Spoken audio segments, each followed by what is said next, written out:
Welcome to the Debunking Economics podcast with Professor Steve Keen. I'm Phil Dobbie, and today, can sovereignty survive? Just how much does a country have control over its own economy? We often talk about our economy as though it's cut off from the rest of the world, and some would argue Donald Trump is trying his best to make sure his economy works just like that, while Britain is leaving Europe because we want to get back our sovereignty.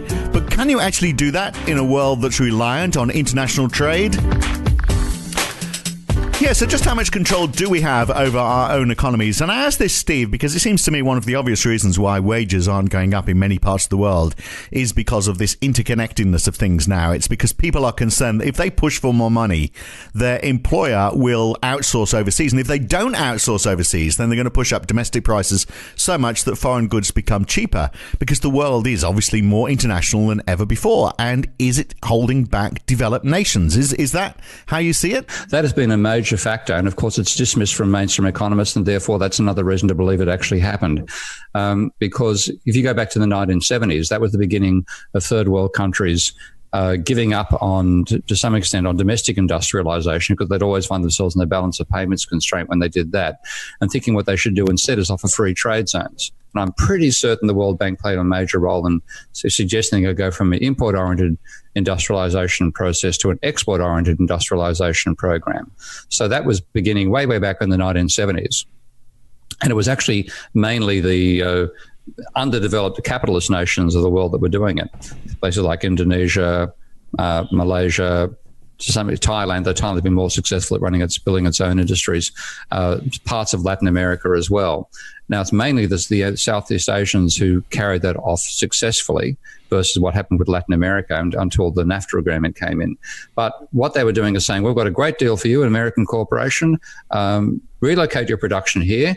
Employ our workers in a free trade zone where you don't pay any import duties yourself, and you can re-export back to America, also evading any tariffs, because the American tax laws had a loophole, a deliberate loophole, to encourage third world countries that said if you exported American goods in a semi-finished form to a third world country and imported them back in again, you paid no tariff on the change in value.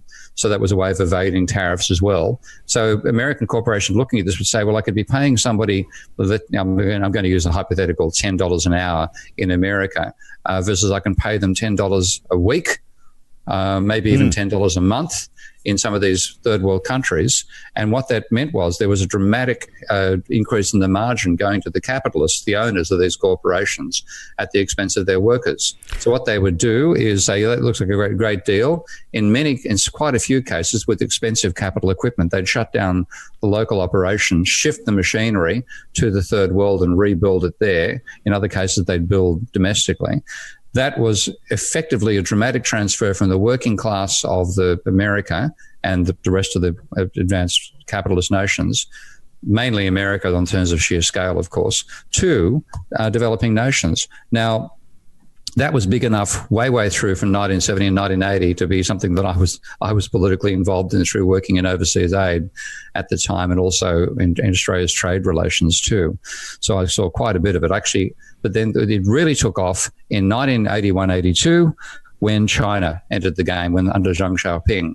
And China was extremely clever about this. They saw what happened with a lot of these companies, in particularly in the textile manufacturing and shoe manufacturing trade in Southeast Asia, that the companies would move their equipment to, let's say, Malaysia, first off, educated workforce, they speak English, et cetera, set up in a free trade zone. The wages would start to rise after a while. And as the wages started to rise, they'd look and say, well, Indonesia's a lot cheaper.